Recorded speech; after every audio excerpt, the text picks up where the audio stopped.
Have you ever had that experience where you completely understand on a purely intellectual level that a situation just isn't a big deal? Oh, absolutely. Right.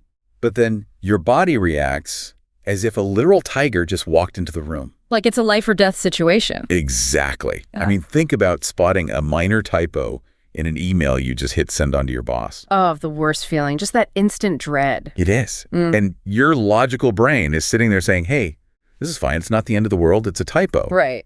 But your physical form is actively preparing for a medieval battle. Yeah. Your heart starts hammering against your ribs. Your palms get all sweaty. Your stomach just drops into your shoes.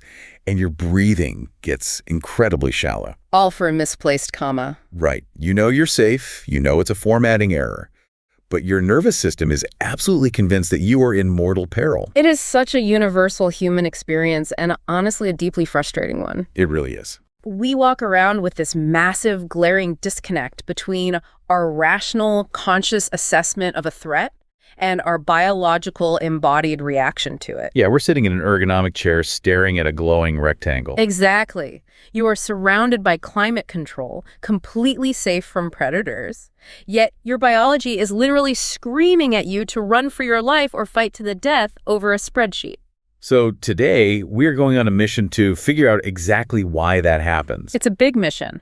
It is. We really want to know, why do our bodies and our emotions hijack our brains so thoroughly? And we actually have a really solid framework to explain it now. We do. We're doing a deep dive into a groundbreaking framework called the Ontological Prediction Model, or the OPM. Which is fascinating stuff. It really is. It was developed by Professor Hisataka Takasugi at the Takasugi Research Institute.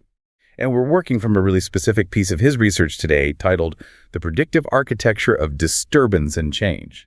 Right, and it's worth noting, this completely flips the script on traditional cognitive therapy. It changes everything. It changes how we understand human stress, anxiety, and behavior from the ground up. It's a profound paradigm shift. I mean, this research was originally prepared for graduate students of ontological psychotherapy, so we're dealing with some highly technical mechanics here. But we're going to break it down. Exactly, because once you grasp what Professor Takasugi is actually proposing, it alters how you view literally every interaction you have. Okay, so to really appreciate how revolutionary this ontological prediction model is, we first need to set a baseline. Right?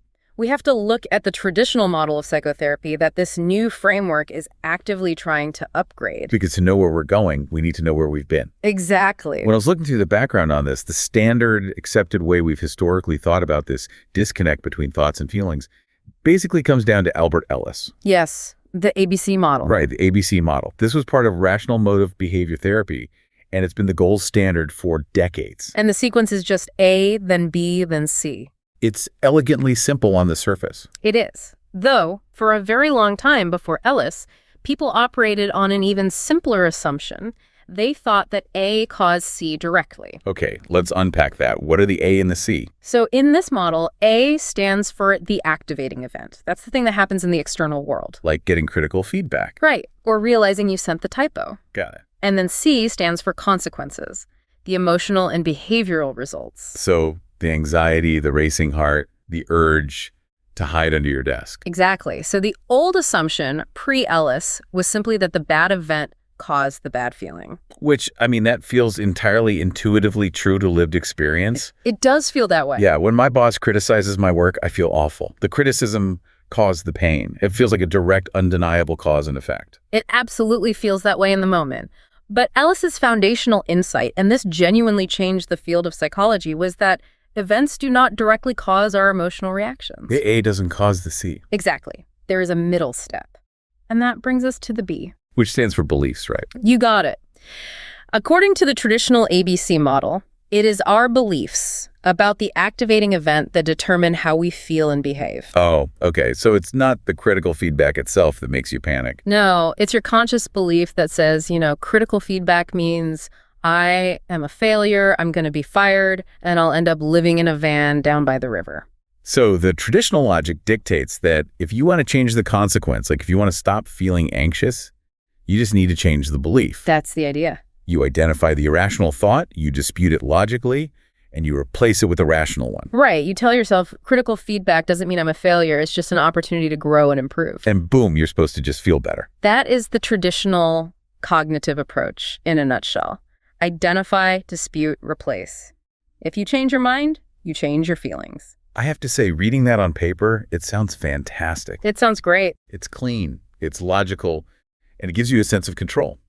But I mean, anyone who has ever tried to just think positive during a full-blown panic attack. It doesn't work. It really doesn't.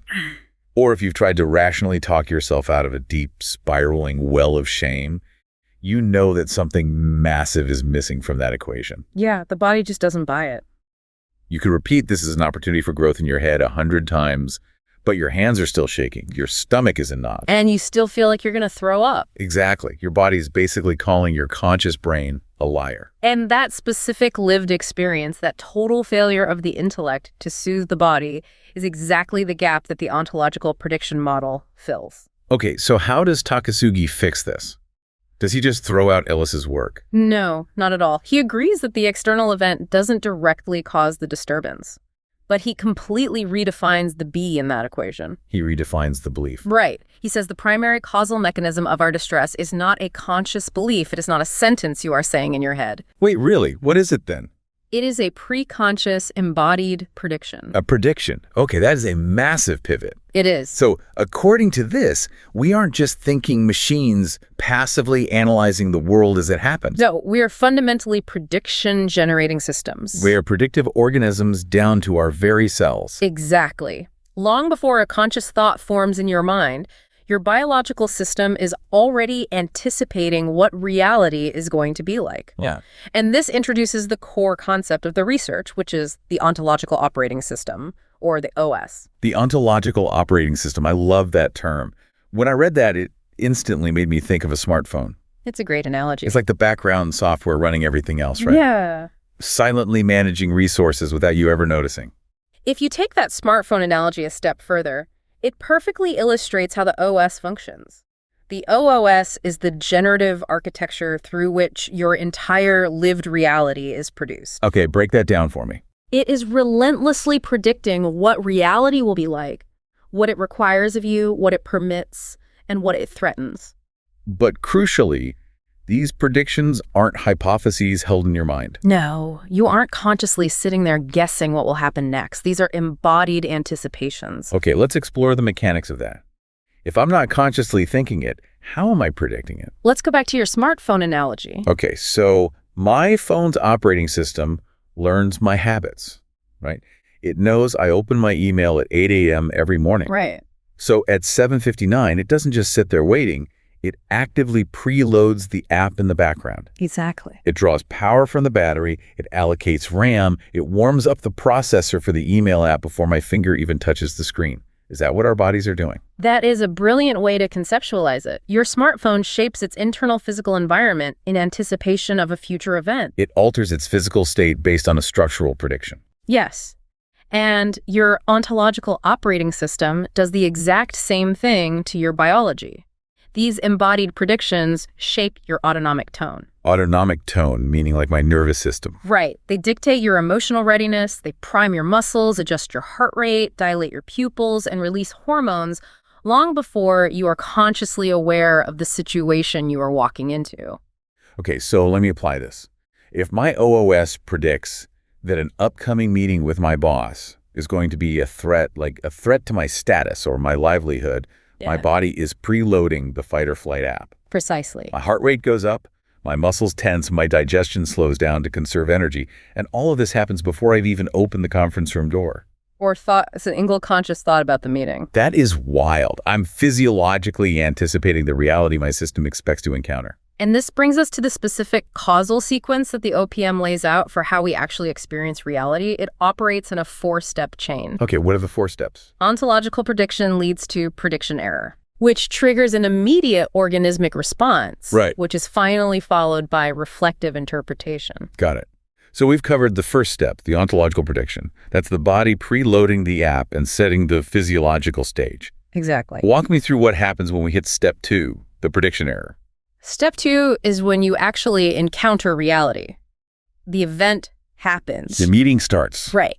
Now, if reality matches your embodied prediction, your experience feels stable. Your system predicted a threat occurred, your system is mobilized to handle it, everything is functioning as expected. Okay, that makes sense. But disturbance, things like anxiety, panic, disproportionate anger that happens when reality violates the prediction. This is the prediction error. So the world didn't behave the way my operating system anticipated it would. Exactly. Or, maybe more accurately, my operating system demanded the world be a certain way, and the world stubbornly refused to comply. And the split second that prediction error occurs, it triggers the third step. The immediate organismic response. Yes. This is a massive, instantaneous cascade of emotional, physiological, and behavioral reactions. It's the sudden spike in cortisol. The wave of shame, the flush of heat in your face, the overwhelming urge to shrink away or lash out. And the timeline here is crucial, right? It is the most vital thing to understand. This immediate organismic response happens before any conscious interpretation begins. Wait. The body reacts before the brain even has time to formulate a sentence. Always. The physiology leads. The physiology is faster than conscious thought. That is mind-blowing. Which brings us to the final step in the sequence, reflective interpretation. This is where the conscious thoughts finally show up to the party. They arrive, but they arrive late. And this is one of the most radical claims of the entire OPM framework. What's the claim? Our conscious thoughts, our internal monologue, things like, I'm so stupid, this is a disaster, they hate me. These interpretations arrive after the emotional and physiological response has already exploded through our system. So the thinking is essentially post hoc. It's happening completely after the fact. Think about how this completely upends our sense of self-awareness. We experience our conscious thoughts as the cause of our distress. We really do. We think, I am panicking because I am telling myself this is a disaster. But Professor Takasugi argues that reflective thinking is merely constructing an explanation for a bodily state that has already occurred. So your conscious brain is acting like a diagnostic tool. Exactly. Your thoughts are diagnostic evidence of the underlying prediction that was violated. They are not the source of the disturbance. I really want to pause here because this is just an incredible reframe. It changes everything. It really does. If you are listening to this right now, think about what this means for your daily life. Your anxious thoughts aren't causing your anxiety. Not at all. Those thoughts, the spiraling, the catastrophizing, the brutal self-criticism, they are just the exhaust fumes of an engine that's already running. I love that analogy, exhaust fumes. Yeah, they are the exhaust fumes of a prediction error that already happened in your body. It's like your conscious mind is basically a PR department scrambling to write a press release to explain a decision that the CEO, your embodied operating system, already made and executed. The PR department doesn't make the policy. It just justifies it after the fact, usually by looking at the wreckage and trying to create a narrative that makes sense of the chaos. And under the old ABC model, therapy tried to change the press release. Yes. It targeted the reflective thought. It told the PR department to write a more positive statement. Just tell the shareholders the company's doing great. Write a memo about growth. Exactly. But meanwhile, the CEO is still in the back room panicking, setting fires, and liquidating assets. Which perfectly explains why just thinking positive feels so hollow and ineffective when you are deeply triggered. The OS continues generating the same embodied prediction despite the propositional change in your conscious mind. Because the PR statement doesn't change the CEO's mind. Exactly. The therapeutic target in the ontological prediction model is not to change the interpretation. It is to update the embodied ontological prediction itself. You have to reach the generative architecture. Okay, so if we want to bypass the PR department and actually change the CEO's behavior, if we want to update the operating system, we need to understand the different modes this system can run in. Right, because we aren't all panicking all the time. Right, obviously. Sometimes we handle prediction errors gracefully, other times we completely melt down. I know my own reactions can wildly vary depending on the day. This takes us into what Takasugi calls the triadic architecture. The triadic architecture. Right. The ontological operating system doesn't just have one blanket setting. It operates through 3 distinct orientational states. And each state has its own rules, right? Yes. Each has its own unique predictive grammar, its own specific biological autonomic substrate, and its own characteristic way of responding to a prediction error. Okay, what are the 3 states? They are want mode, must mode, and collapse mode. Okay, let's break these down, starting with the healthiest one, want mode. What is biologically and psychologically happening when my operating system is running in want mode? So want mode is considered the organism's natural and warranted orientation. Biologically, it is anchored in the ventral vagal complex, or the VVC. Wait, the VVC, what does that do again? This is the part of your autonomic nervous system associated with feeling safe, socially engaged, and physically regulated. Okay, so the rest and digest state. Exactly. When you are in this state, your heart rate is steady, your digestion is working optimally, your immune system is online, and you feel generally grounded. It's the safe and social state. I'm breathing normally, I'm making eye contact, I'm not scanning the room for exits. Now, in want mode, the predictive grammar of the OOS is based entirely on preference. Preference, okay. Desired outcomes are wanted, perhaps even deeply, passionately desired, but they are not required for the organism's survival or structural integrity. So my prediction sounds like I really want to crush this presentation, and I strongly prefer that my boss is impressed by it. Yes. And because it is a preference, there is no impossible demand placed on reality. So what happens when things go wrong? Let's look at what happens when a prediction error occurs in want mode. Let's say you give the presentation and your boss actually criticizes it heavily. Ouch. Okay. Because your system is grounded in the ventral vagal state and your grammar is preference-based, the organism registers the disappointment. It doesn't feel good. Right. You experience what the research calls adaptive negative emotions. Meaning concern, regret, frustration, maybe a bit of sadness. Right. I'm annoyed, I'm bummed out. Yeah. But I'm not structurally destabilized. Exactly. I don't feel like I'm going to die, and I don't feel the urge to flip the conference table over. You don't experience an existential threat. Therefore, your physiological response allows for curiosity and engagement. You stay open. So I might lean in and ask, okay, what specific parts of the data didn't work for you? How can I adjust this for the next quarter? Yes. The fundamental action of the OOS in want mode, when faced with a prediction error, is to update the model.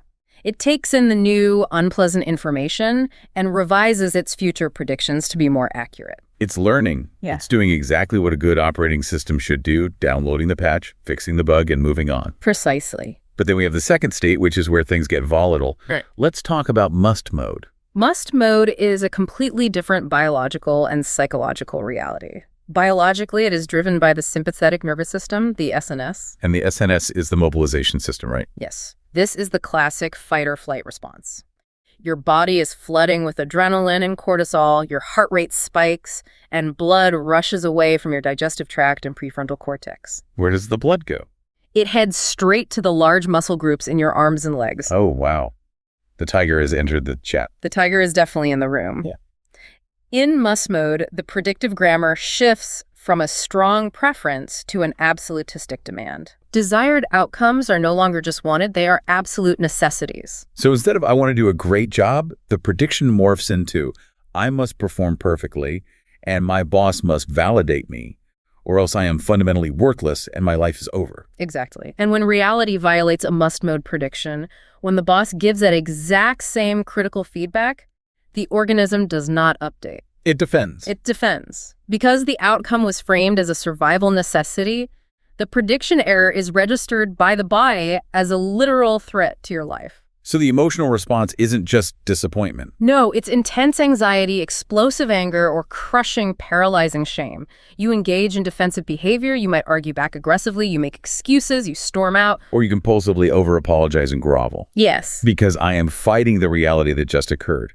Because my biological system demands that it shouldn't be happening. And this leads us to one of the most tragic ironies of human biology, which the research calls the autonomic paradox of performance. Let's dig into this, because when I read about the autonomic paradox, it felt like a cruel biological joke. It really does. Walk us through how this actually physically manifests.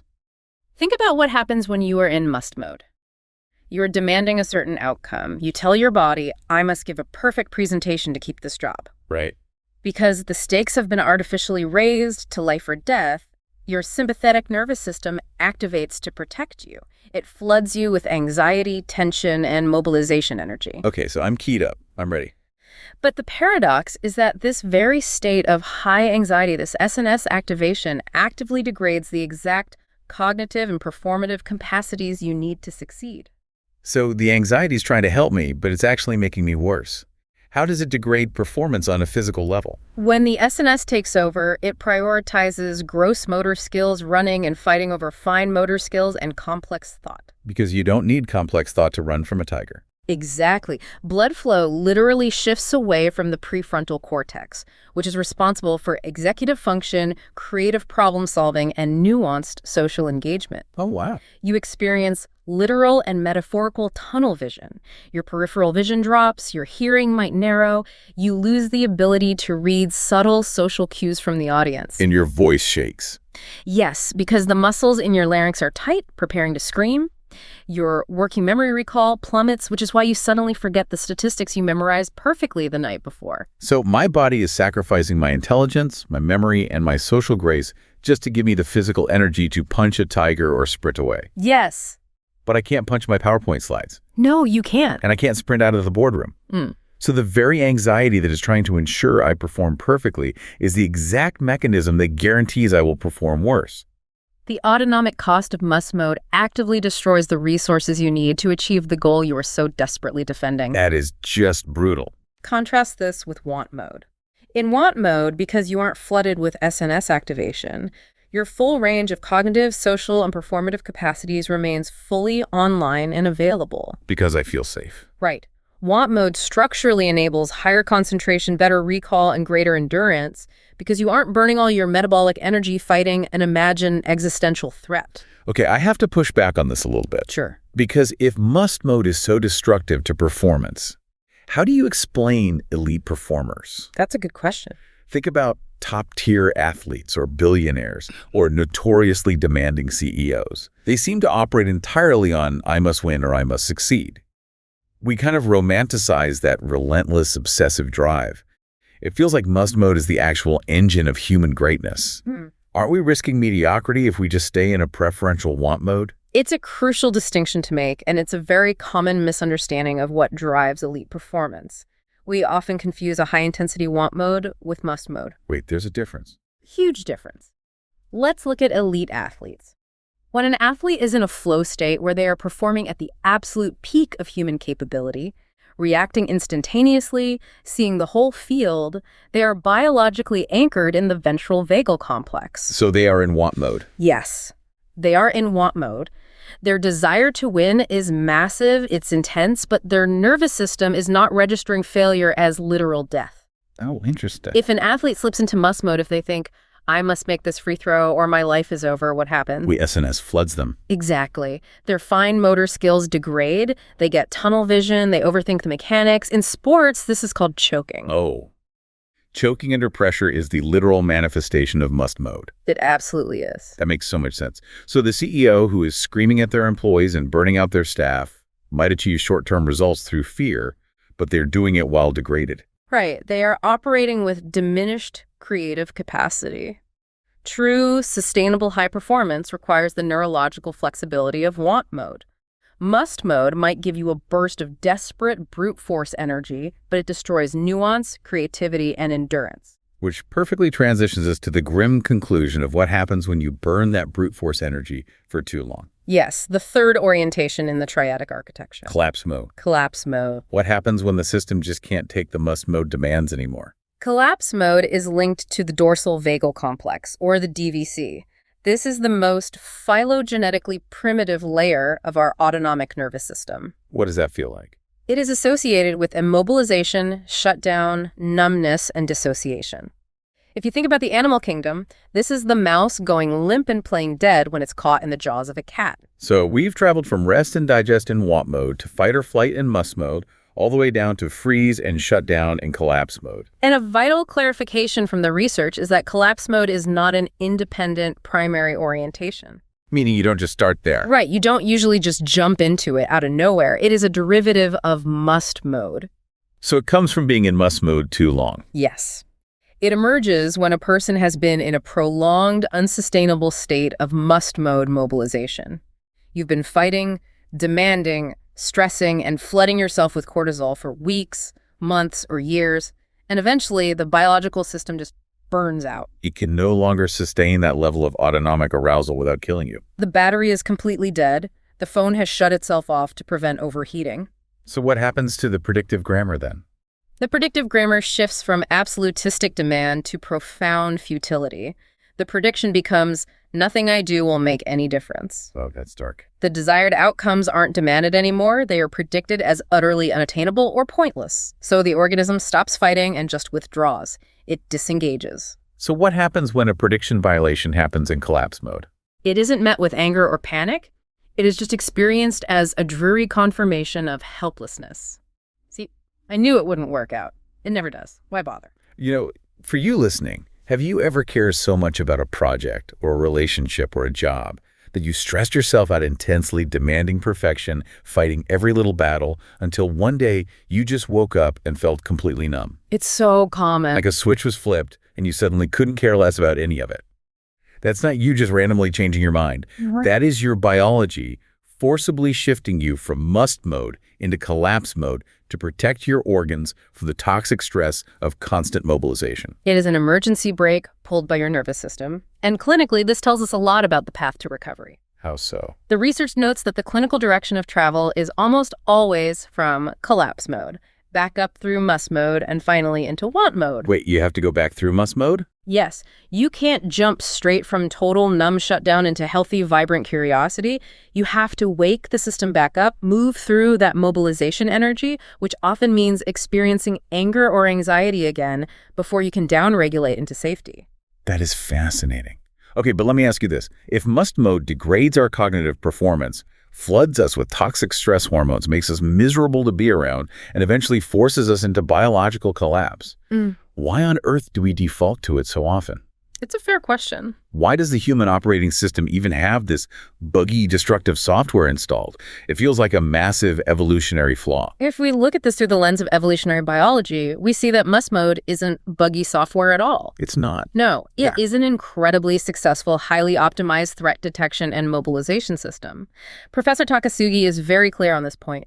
Must mode is not a cognitive error. It is not a pathological aberration or a sign of mental weakness. So what is it? It is an architecture built for survival under predation. We have to thank our ancestors on the savannah for this. Exactly. Evolution strongly favored organisms that could rapidly detect potential threats and instantly mobilize maximum physiological resources to deal with them. Okay, paint that picture for me. Imagine you are an early human walking through tall grass. You hear a rustle. It might be the wind, or it might be a lion. Right. The organism that shifts into must mode, I must survive, this is a life or death necessity. Instantly dumps adrenaline, restricts blood flow to the gut, and sprints to a tree. That organism survives and passes on its genes. And the other guy? The organism that stays in want mode, I'd prefer not to be eaten. Let's curiously investigate this rustle and gather more data that guy gets eaten. So the hardware and the software are working exactly as designed. The system is doing its job perfectly. The problem is the context. It's a modern mismatch. The modern mismatch is the crux of human anxiety. In contemporary life, this ancient survival system extends far beyond actual physical threats to life and limb. It starts reacting to modern stuff. Yes. The OCOS begins to register psychological and social constructs as survival imperatives. It gets triggered by threats to our identity, our social status, our relationships, our competence, and our self-worth. It's like having a hypersensitive, top-of-the-line smoke alarm installed in your house. That's a great way to put it. It was brilliantly designed to save your life if the house is burning down. But the sensor is so completely out of whack that it goes off with a deafening 120 decibel siren, not just for a house fire, but when you burn a piece of toast. Or when the toaster just gets slightly warm. Right. Or in the case of severe social anxiety, when you just think about the concept of making toast, you have a life-saving alarm going off for a minor inconvenience. And the tragedy of this modern mismatch is that the physiological response, fight, flight, or freeze, cannot resolve the modern threats that trigger it. Because you cannot punch a bad performance review. No. You cannot sprint away from a looming mortgage payment. You cannot play dead to escape a passive-aggressive email from your mother-in-law. Oh, true. The system mobilizes all this massive physical energy for a violent resolution that is entirely impossible in a modern civilized context. So we just sit there stewing in cortisol at our desks, vibrating with the metabolic energy required to fight a lion, while forcing our hands to stay still so we can type a polite reply. This is exactly why Takasugi emphasizes a compassionate approach to clinical therapy. We have to stop treating clients and we have to stop treating ourselves as irrational or broken. Yeah, that's huge. When you are stuck in must mode, you are not stupid. You are running a highly successful, millions of years old survival architecture that is simply misapplied to the conditions of modern life. Understanding this removes the stigma and the shame of having bad thoughts. Your body is just fiercely trying to keep you alive. It's just deeply confused about what a threat actually is. Exactly. It's trying to save you. That is incredibly validating. It removes the blame. But it also raises a deeper question. We understand why the alarm exists, and we understand why it gets triggered in the modern world. But why is the distress of must mode so structurally damaging to us? This is where we get into the real architecture of it. The research dives into something called the ontological contradiction. And this feels like the deepest, most philosophical, and maybe most profound part of the entire model. It is the philosophical core of the OPM. The framework moves from evolutionary biology straight into logical structure. The research argues that in must mode, your emotional disturbance is not the consequence of a particularly bad event happening to you. It's not the event. No. The disturbance is structurally inevitable from the exact moment of what Takasugi calls mustification. The distress starts before the event even occurs. Okay, I need to wrap my head around that. How can the distress be inevitable before anything bad has even happened? Think about the logical structure of a demand. The moment you declare a must, you install a logical impossibility and ontological contradiction at the very core of your operating system. Give me an example. Let's look at a classic must mode prediction. Mistakes must never happen. Sounds reasonable enough on the surface. On the surface, it just sounds like someone with high standards. But look at the underlying logic. When you demand that mistakes must never happen, you are simultaneously asserting that this outcome cannot occur, while tacitly acknowledging that it absolutely can and likely will occur in reality. Because if it truly was impossible for mistakes to happen, you wouldn't need to demand it in the first place. Exactly. I don't walk around demanding that gravity must continue to work. I don't demand that the sun must rise. I just trust that it will. You only demand things that are precarious, things you secretly know are fragile. The demand itself contains the fear of its violation. You are creating a paradox in your nervous system. You are telling your body to fiercely defend against a reality that you fundamentally know is possible by insisting to your body that it is impossible. Wow. The OPM says that this prediction is pathogenic. It literally generates disease and distress, not because it's statistically unlikely to be true, but because it is logically impossible to maintain. It's a bug in the OS code. A demand the organism cannot satisfy and cannot abandon. So if I install this logical bug, you're saying I begin to suffer before the bad thing even happens. Yes. The text refers to this as generating a simulated prediction error.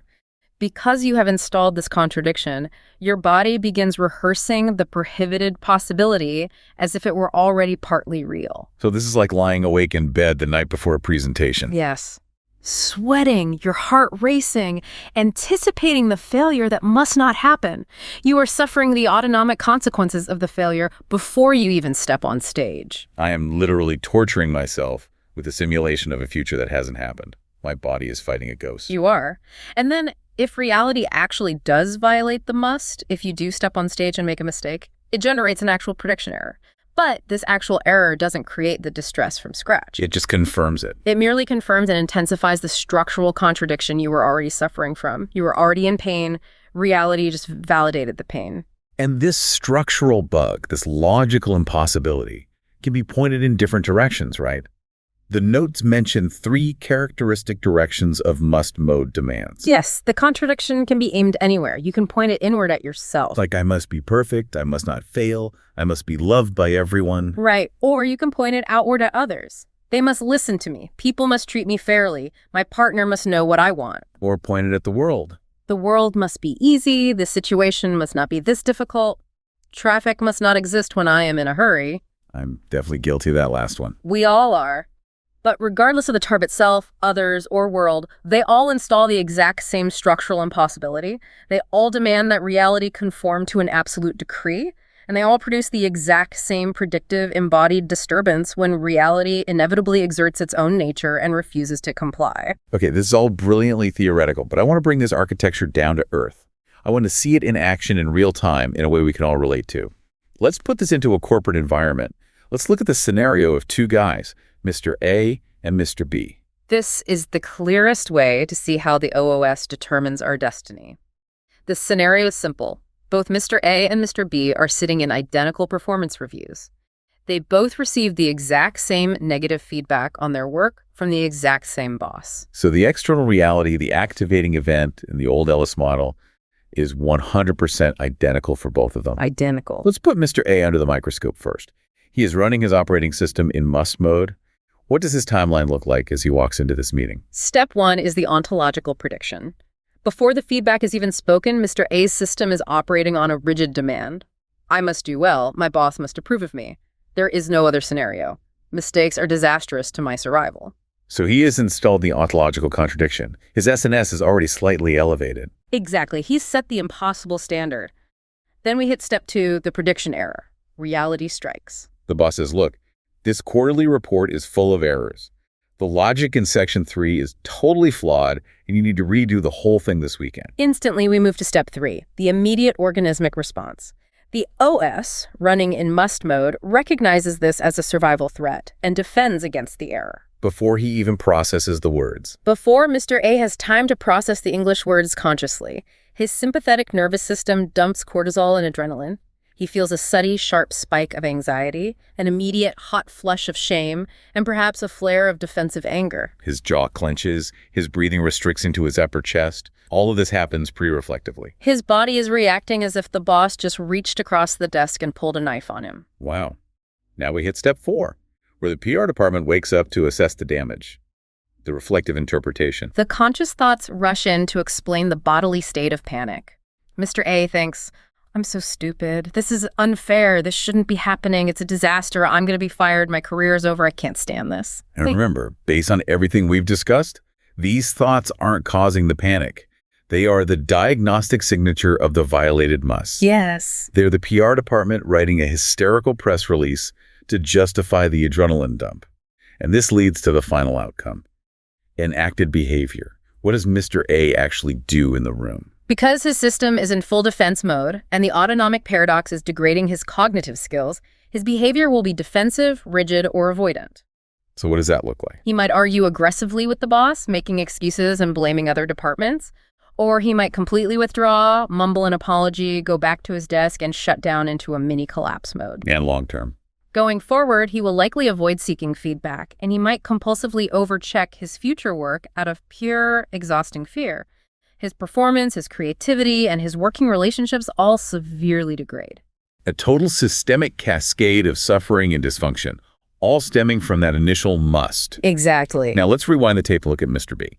The exact same boss gives the exact same negative feedback on the exact same kind of report. But Mr. B is running a want mode operating system. What is his step 1? Mr. B's ontological prediction is rooted in preference, not survival. His system predicts, I really want this review to go, well, I've worked hard on this, but I do not have to receive perfect praise to survive. So there is no contradiction installed. He desires success, but does not demand it. His system is anchored in the ventral vagal complex. All right. Step 2, the prediction error. The boss says, this report is full of errors, the logic is flawed, redo it this weekend. Ouch. Step 3, the immediate organismic response. Because his system is grounded in safety, he does not go into fight or flight. He experiences the prediction error not as a threat, but as a mismatch. So he still feels it, right? He feels disappointed, certainly. He feels a pang of regret. And perhaps he is irritated that his weekend is now ruined. But he is not physically destabilized. His heart rate stays relatively steady. He doesn't have the physiological urge to flee or fight. The tiger is not in the room. It's just a report in a ruined Saturday. So, step 4, reflective interpretation. What does his PR department say? The conscious mind assesses a manageable, non-lethal physical state and thinks, well, I don't like this. This is certainly a significant inconvenience. I wish I had caught those errors. But I can handle it. I can take the hit and fix it. And finally, his enacted behavior. Because he hasn't been hijacked by panic, his prefrontal cortex is fully online. Precisely. The autonomic paradox of performance is not draining his intelligence. He stays curious and engaged. He listens to the feedback without defending his ego. He leans in and asks clarifying questions like, I want to get this right for the redo. Can you show me exactly where the logic failed in section 3 so I understand your perspective? He seeks ways to improve. He maintains the relational connection with his boss. and he updates his working model for the future. I really want you to sit with this comparison for a second. The external reality, the stressor, the words spoken, the tone of voice, and everything on the outside was 100% identical. Identical. The massive difference in suffering, in physical health, in professional outcome, and in recovery capacity was entirely determined by whether the ontological operating system was set to defend, like Mr. A, or update, like Mr. B. It is the hidden variable that determines everything downstream in our lives. So hearing this, the natural reaction for anyone listening is, okay, sign me up for want mode. I want to be Mr. B. I never want to run must mode again. How do I uninstall the bug? If only it were that easy. Right, because we both know it's not that easy. If want mode is so clearly superior for our health, our happiness, and our performance, why can't we just decide to switch to it? That's the barrier. Why can't I just read Takasugi's research, agree with it logically, and be cured of my anxiety forever? This brings us to the final and perhaps most frustrating section of our deep dive: shattering the intellectualization ceiling. The intellectualization ceiling is a clinically crucial phenomenon. Any therapist or coach will tell you about this barrier. It is the agonizing point at which intellectual understanding utterly fails to produce lived, embodied change. Paint a picture of this ceiling for us. What does it actually look like in practice when someone hits it? It looks like a client who comes into therapy, sits on the couch, and has a profound, tearful breakthrough. They logically examine their beliefs with the therapist. They genuinely 100% agree that demanding perfection from themselves is unrealistic and harmful. Okay, so they get it. They sincerely endorse the rational alternative. They say, I realize I prefer to do well, but I don't have to be perfect to be worthy. They leave the session feeling enlightened, lighter, and completely clear-headed. They have understood something deeply. And then what happens on Tuesday? They return the following week, having experienced a minor routine setback at work. And they report that they experienced the exact same emotional disturbance, the exact same panic attack at the exact same intensity as they were experiencing before the breakthrough. Wow. The insight was reached intellectually, but it was never lived biologically. Why doesn't the insight stick? We grew up with cartoons telling us knowing is half the battle. But in the realm of the nervous system, it seems like knowing is entirely useless. Pretty much. Going back to my PR analogy, why doesn't hiring a better copywriter for the PR department change the actions of the CEO? Why can't my rational brain just tell my body to calm down? Because of the core truth of the ontological prediction model.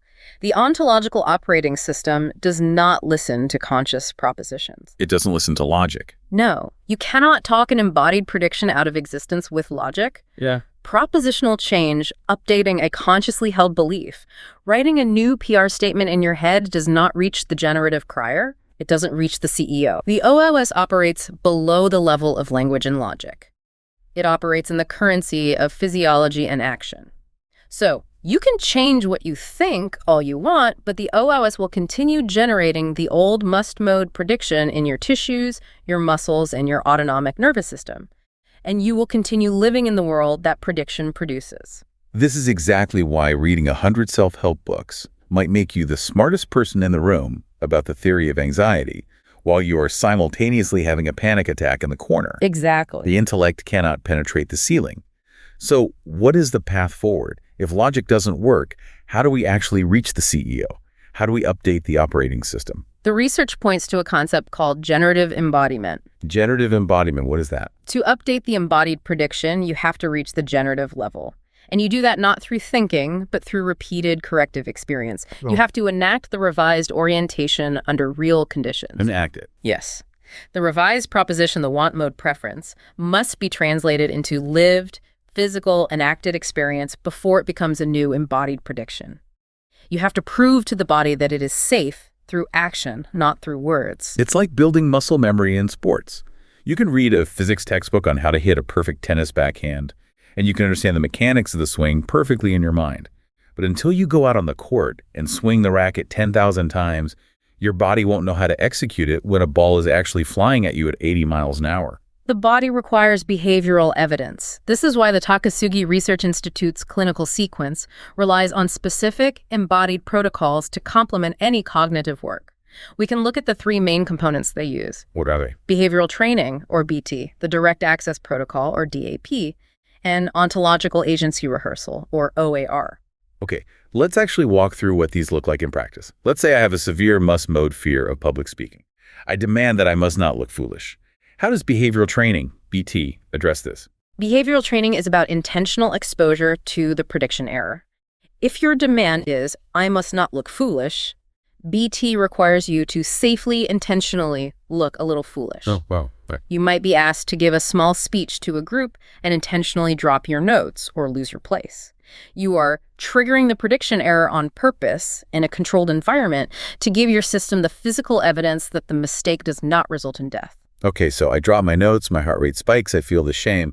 What is the direct access protocol, DAP, doing in that moment? DAP is about intervening at the level of the physiology itself, bypassing the intellect. While your heart is racing because you dropped the notes, you aren't trying to think your way out of it. So no repeating mantras. No mantras. DAP involves somatic techniques, specific breath work to manually stimulate the vagus nerve, grounding exercises, tracking the physical sensation of heat in your face without judging it. Oh, I see. You are using the body to downregulate the body. You are manually dragging the system from sympathetic arousal back toward ventral vagal safety. So I'm not telling myself I'm safe. I'm physically showing my nervous system we are safe by breathing slowly. Exactly. And that leads to the final step, ontological agency rehearsal, OAR. What am I rehearsing? You are rehearsing the new want mode way of being in real time while under mild stress.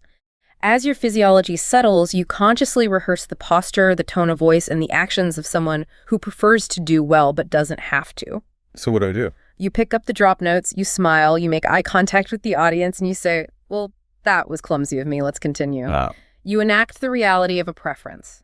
By repeatedly moving through this sequence, triggering the error with BT, down-regulating the body with DAP, and enacting the want mode response with OAR through generative embodiment, the OOS eventually updates its core code. You literally have to act your way into a new way of feeling, rather than trying to think your way into a new way of acting. Precisely. You have to train the ventral vagal complex to hold the disappointment without shifting into sympathetic arousal. Over time, the OOS realizes, oh, mistakes aren't lethal. I don't need to preload the fight or flight app for speech anymore, and the structural anxiety disappears. This has been an absolutely staggering journey through the architecture of the human mind and body. Let's summarize the massive paradigm shifts we've covered today for you, the listener. First, you are a prediction machine. You are not just reacting to the world, your body is constantly anticipating it and physically preparing for what it thinks is coming. That's right. Second, your conscious thoughts, the ones that torture you when you're stressed out, are not the engine of your anxiety. They are the diagnostic exhaust. They are just the PR department scrambling to explain what your biological CEO has already done. Perfect summary. Third, your stress, your must-mode panic, is not a defect or personal failing. It is a highly effective, millions of years old survival mechanism that is just being misapplied to modern social threats. You are a biological miracle operating slightly out of context. Is that? And finally, true, lasting change, shattering that intellectualization ceiling, requires embodied action. You can't just read about want mode. You have to physically practice living in it, triggering the error and recovering until your nervous system believes it. It is a framework that offers immense clarity, but more importantly, it offers a path to genuine, profound self-compassion.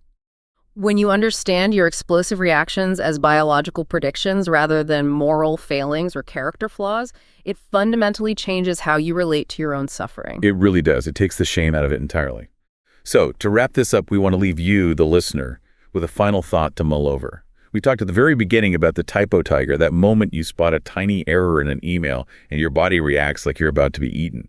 Knowing what you know now about the ontological operating system, about the PR department of your conscious mind, and the ancient survival code running in your biology. The next time you feel completely disproportionately overwhelmed by a minor situation, ask yourself, who is really in charge of your reality right now? Is it your conscious rational mind? Or is it a millions of years old survival program desperately trying to fight a spreadsheet? And once you realize it's the latter, how might you bypass the PR department and gently let your body know that the tiger isn't real?